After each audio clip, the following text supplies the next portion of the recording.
지난 시간에 미국에서 활동하셨고 서양인들에게도 큰 영향을 미쳐서 하버드 대학 이런 인류 대학 나온 제자 스님, 서양 스님을 받기도 했던 유명하죠. 숭산 큰 스님, 숭산 큰 스님과 이제 대행 스님의 법거량, 그걸 통해서 대행 스님의 그 당혹해하는 모습, 이런 모습 이야기를 해 주셨어요. 그래서 이제 생각나는 게 뭐 세간 비유입니다만은 이 법의 경지도 뭐 등급이랄까, 굳이 나누면 그런 등급이 있지 않나 이런 생각이 들어요. 이제 권투라고 하는 경기를 보면 이게 급이 있지 않습니까? 몸무게가 한 5kg, 10kg 차이 나면은 게임이 안 돼요. 그런데 이제 마음 공부는 뭐 몸무게로 하는 건 아니고, 그러나 이제 체급 같은 게 있는 것 같아요. 그래서 지금 와서 드는 생각이 대행 스님이 과연 헤비급이냐 미들급이냐 이게 문제예요. 그러면 이제 불교 입장에서 적어도 동북아시아 전통에서 헤비급이라고 하는 것은 선사거든요. 견성이거든요. 선에서 통달하고 선에서 끝장을 본 이것이지, 뭐 경 가지고 통달했다고 해가지고 헤비급 인정 안 돼요.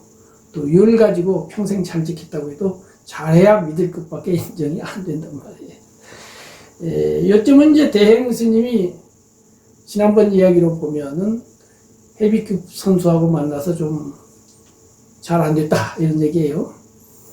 근데 심지어는 숭산 스님조차도 한국에 정통선을 하신 분들은 숭산 스님이 무슨 헤비급 이런 분도 있긴 있어요. 그렇죠. 네. 예, 숭산 스님은 그냥 포교 잘하신 분이지, 선의 그 본분사로 보면 글쎄요 뭐 이런 것도 있다고요. 누가 예. 맞는지는 모르나. 그러나 이제 대체로는 어쨌든 선을 내세우는, 선을 중심으로 한다는 점에서는 헤비급 챔피언인지는 모르나 헤비급인 것 같긴 해요.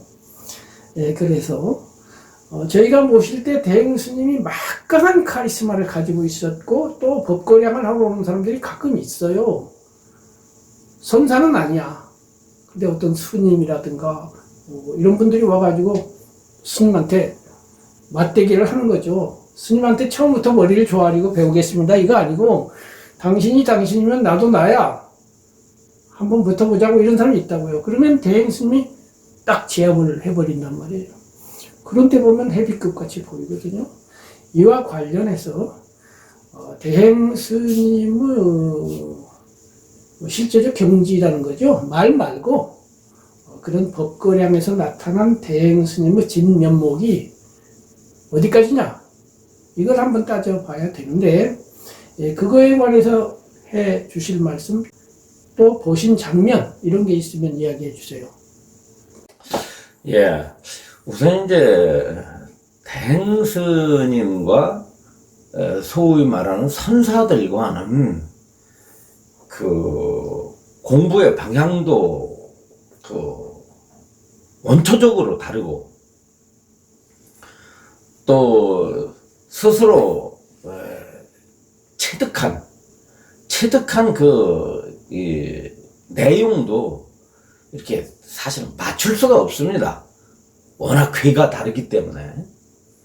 그럼에도 불구하고 대행 스님은 모종의 선사들의 어떤 가풍을 좀 이렇게 부러워했던 분위기가 있죠. 그러다 보니까 자기 자신도 어떤 선사의 반열에 들고 싶어하는 욕구가 있었다고 보는 거죠. 그래서 지금 보기보다는 우리가 모시고 있는 가운데 어떤 그런 욕구가 대단히 농후했었죠. 또 대행 스님의 설법을 들어봐도 그 선적 요소가 있는 것 같아요, 언어가. 그런데 사실은 선적 요소가 있는 것 같지 선적 언어는 아닙니다. 그러나 일반 신도들이 볼 때는 그런 언어들이 마치 선적 언어처럼, 대표적인 게 뭐 뜻으로 푼 반야신경, 뭐 뜻으로 푼 천수경, 뭐 뜻으로 푼 금강경, 이런 거, 이런 거 보면 또 무슨 선법가다라고 하는 것을 한마음선언에서 부르고 있지 않습니까? 그럼 그것이 마치 대행스님이 언어 문자를 벗어난 어떤 그런 교괴돌이의 설법인 것처럼 이렇게 신도들은 알고 있으나, 최소한 불교 속에서 수행에 대해서 관심을 가지고 구도를 했던, 또 전통의 어떤 선사들의 어떤 가풍을 직접적으로는 체득하지 않았으나, 그래도 그런 어떤 가늠해 볼 수 있는 이런 측면에서 볼 때 대행이 쓰고 있는 모든 언어들은 사실 선어라고 볼 수가 없는 것이죠. 선어를 이제 가정했을 뿐이지. 그러다 보니까 이 선을 하는 수행자들하고 만나게 되면은 이게 뭔가가 맞을 것 같은데 안 맞아요. 그러니까 한마디로 뭐냐면 비슷한 거죠. 시참말로 사입이 선이라고 볼 수가 있죠. 대행스님이 선이라고 한다면, 구태여 대행스님에게 선적 요소가 있다고 한다면 사이비적 선이죠. 네. 이제 일반 아까 말씀드렸던 급수가 낮은 수행자들이 찾아올 때에는 주로 뭐냐면 설득 중심의 사실은 설법 방식이죠. 설득에 입각한 설법이지, 선어라고 하는 건 팍팍 튀거든요. 번개불처럼 튀잖아요. 그리고 정말 그 언어가 전혀 일반인들이 옆에 앉아가지고 뭐 박사학위가 100개를 가진 사람도 이 선문답은 알아들을 수가 없습니다. 그 중에 이제 이 하나가 뭐냐면 요 부분은 이제 긍정적인 부분이지만 거의 그건 선이라고 볼 수 없는 일화가, 이제 지금같이 이제 겨울에 제가 이제 아주 대행스님이 머리를 깎기 전 얘기예요. 전 얘기에 사무처에서 연락이 왔더라고요. 박사님 좀 내려오시죠. 여기 손님들이 3분이 찾아왔는데 저 원장님을 뵙겠다고 합니다. 그랬어요. 그때는 스님이 머리를 안 깎았으니까 이제 보선이 원장이죠. 대한불교회관 원장이에요. 내려갔더니 새카만 도복을 입은 도사들이 눈발이 이렇게 내리는데 딱 나타났는데, 분위기가 아주 딱 정말 무협지에 나오는 도인들이에요. 수염이요. 얼마나 수염을 갖다 이렇게 길게 했는데, 한 사람은 검정 수염을 길게 여기까지 늘어뜨리고, 두 사람은 이제 흰 수염을 길게 늘어뜨렸는데, 그 사람들마다 다 뭔가를 잡고 있어요. 한 사람은 긴 풍수를 딱 이렇게 잡고서 이렇게 하고 있고, 또 한 사람은 이제 석장을 짚고 있고, 또 한 사람은 겨울인데도 철선이 있죠. 철선이 오는 새로 살이 된 부채예요. 예. 정말 폼이 나더라고요. 내려갔더니 앉아있더니, 근데 이제 이재영 사무장이죠. 법사님 이 3분을 원장님을 좀 친견하도록 그렇게 해야 됩니다. 모시고 올라가달라고 그러더라고요. 그래서 모시고 올라갔어요. 모시고 올라갔더니 대행스님이 이렇게 이제 뒤에 병풍을 치고 이렇게 앉아서 보더라고. 보니까 이제 이 세 양반이, 제가 이제 앉으라고 그랬더니 대행스님 정면에 앉았고, 저는 이제 이쪽 자리에 앉고, 도사 3분을 이렇게 딱 이렇게 셋이 앉혔는데, 대행스님이 얼굴을 쳐다보더니 웬일로 이렇게 들어오셨어? 그랬어요. 그러니까 이 맏형이 이제 이름이 산자가 들어가요. 한산, 길산, 수산이야. 근데 맏형이 한산이에요. 이 한산 도인이 이제 이생님한테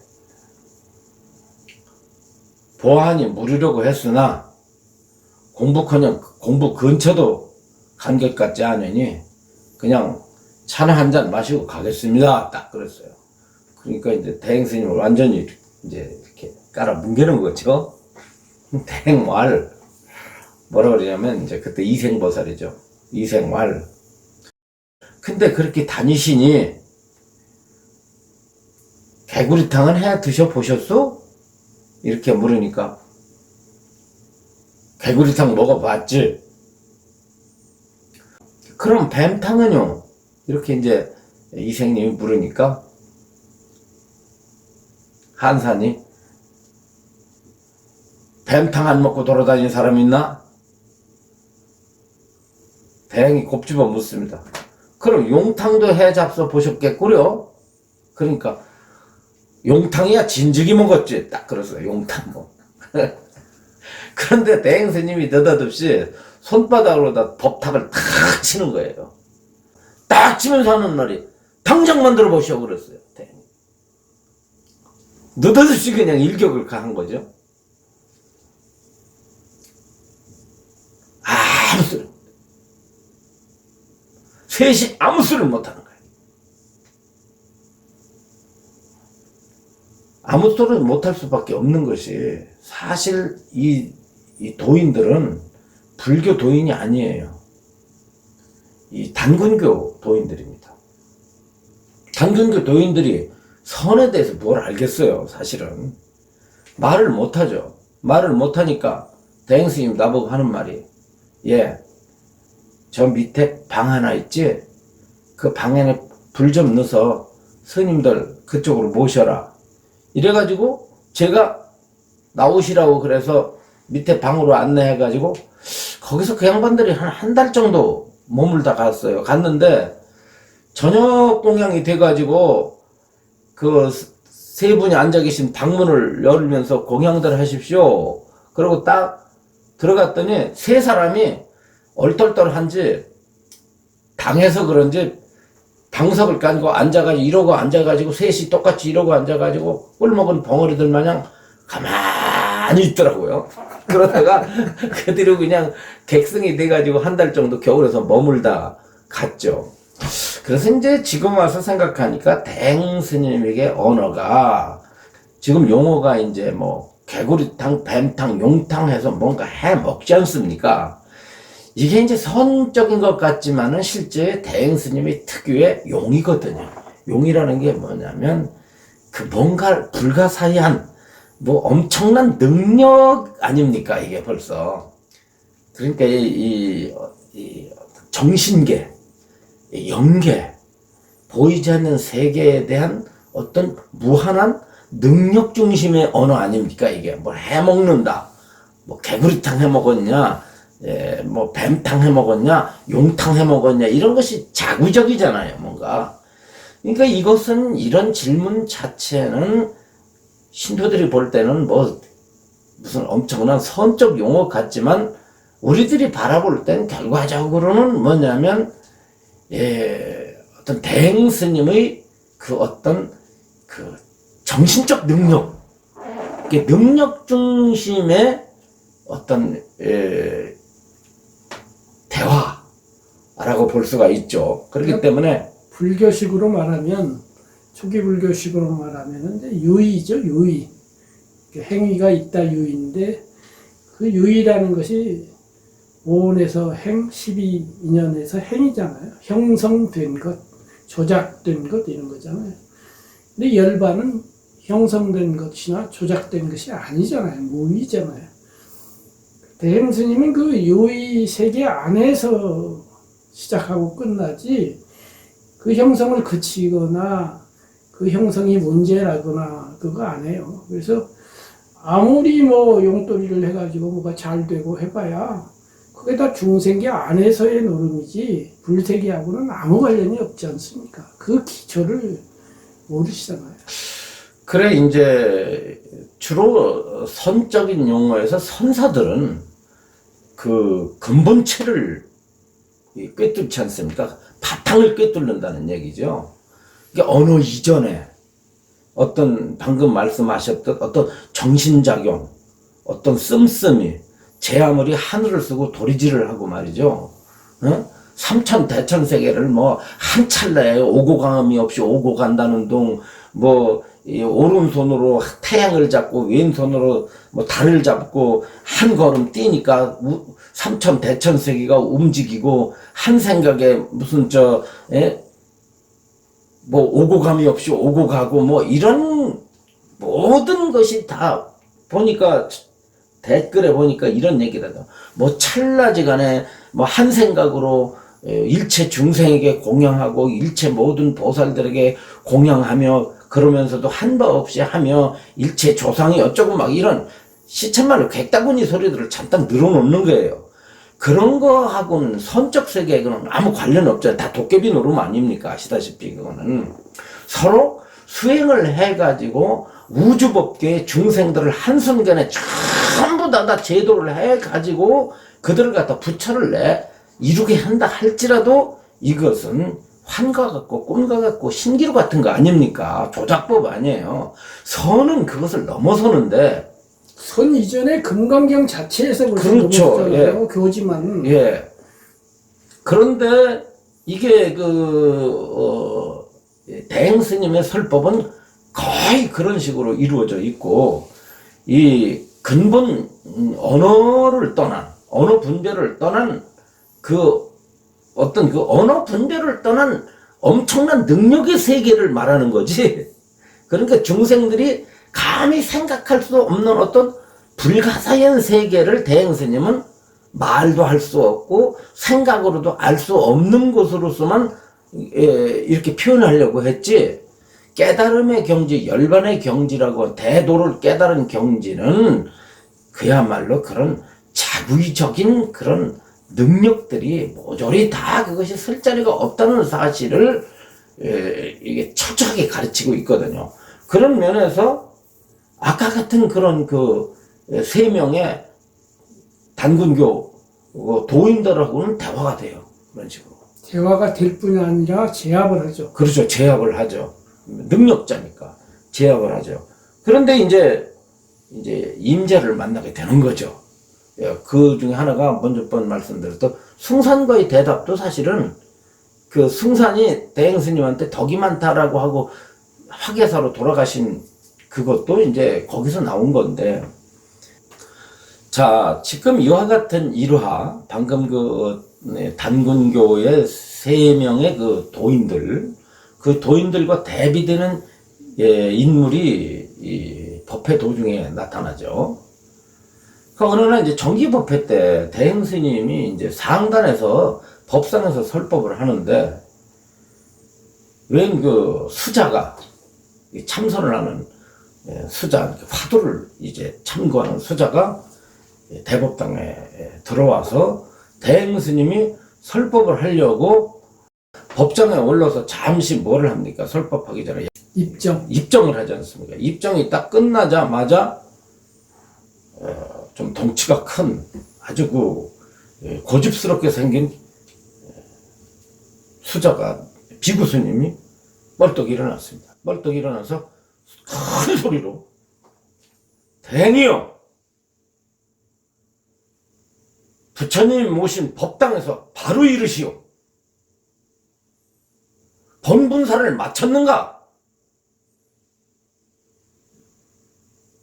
재불조사의 이치를 꿰뚫었는가?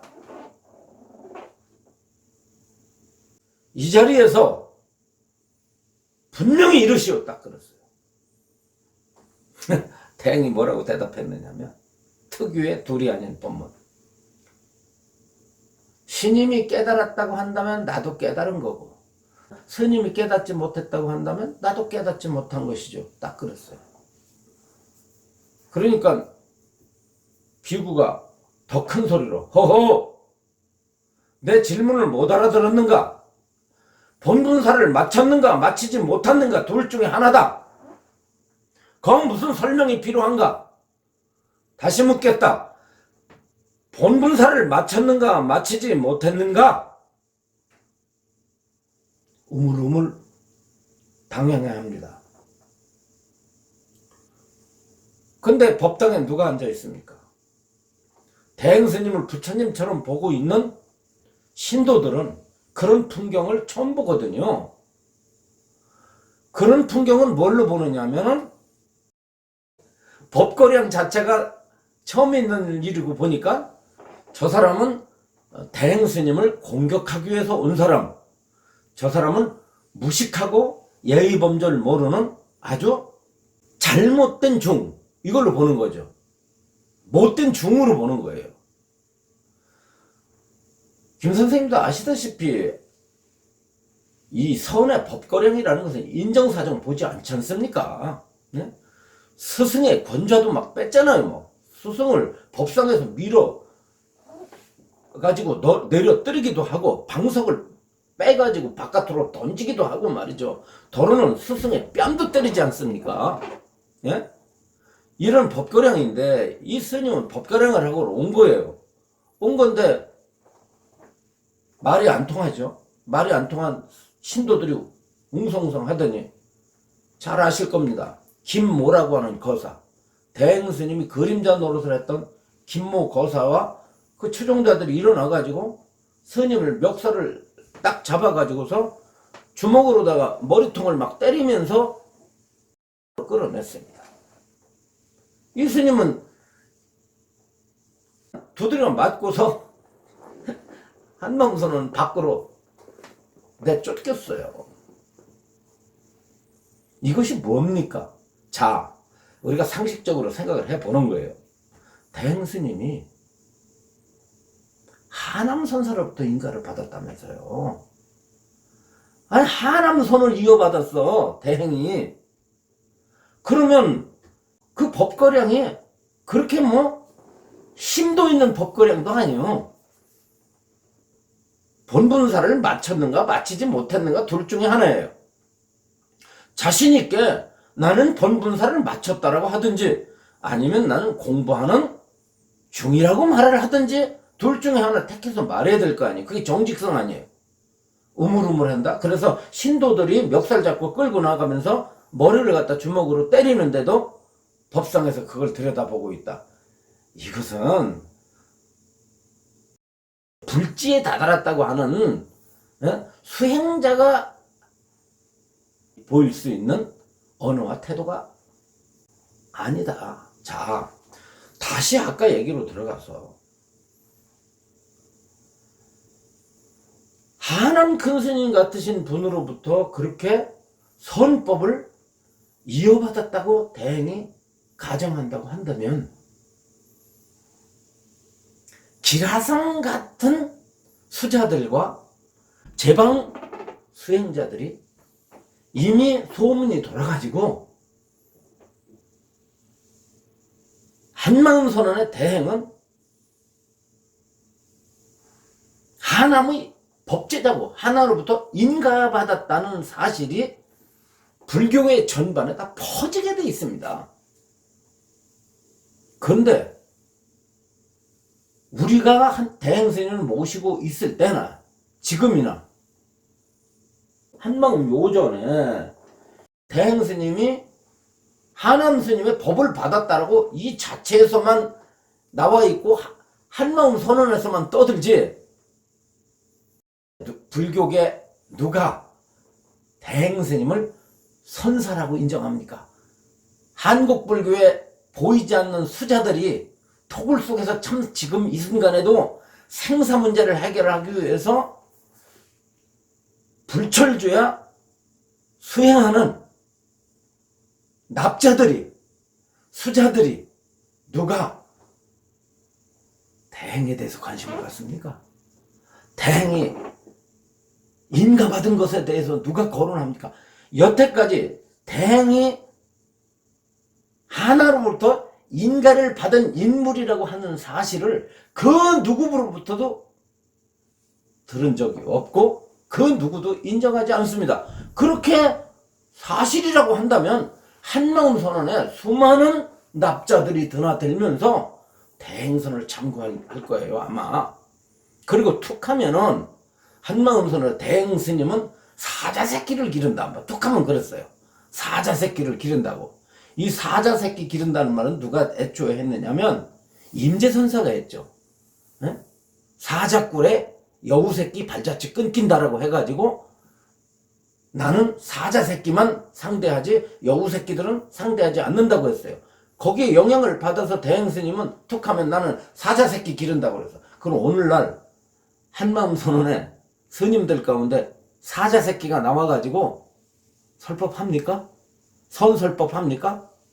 선어를 사용하고 선사로서의 노릇을 하는 인물이 한마음선언 안에 성속을 막내낼 수 있습니까? 지금도 제자 하나가 한마음선언 안에서조차 설법, 상단설법 못하지 않습니까? 그러고 나서 대행스님이 했던 설법 지금까지 얽혀가지고 비디오 틀어가지고 설법하지 않습니까? 이게 한마음선언의 가풍입니까? 사자새끼 길렀다는 대행의 가풍이에요? 오늘날 한마음선언의 모습을 보세요. 대행선이 존재하는가? 대행선은 어디에 존재하느냐? 한마음 요전에만 존재할 뿐이고 대행선이 존재하지도 않는데 이상스러운 선자를 붙여가지고 어용 교수들을 동원해다가 논문들을 발표해서 대행선이 세계적이라고? 이거 보시오. 거짓을 시켜도 대망을 짓지 마시오. 머리 깎고 출가를 해서 비구니가 됐으면은 자기 길을 철저히 가야지 있지도 않은 사실을 갖다가 호도해가지고 부모를 그런 식으로 모시는 것이 불교의 뜻을 따르고 대행스님을 갖다가 위하는 길이라고 생각합니까? 반성하고 참여하고 보편적인 불교, 정법불교로 돌아가는 것이 여러분들의 금생과 내생에 복이 될 수 있다는 사실을 명심하세요. 정신 차리세요. 한마음선언 스님들.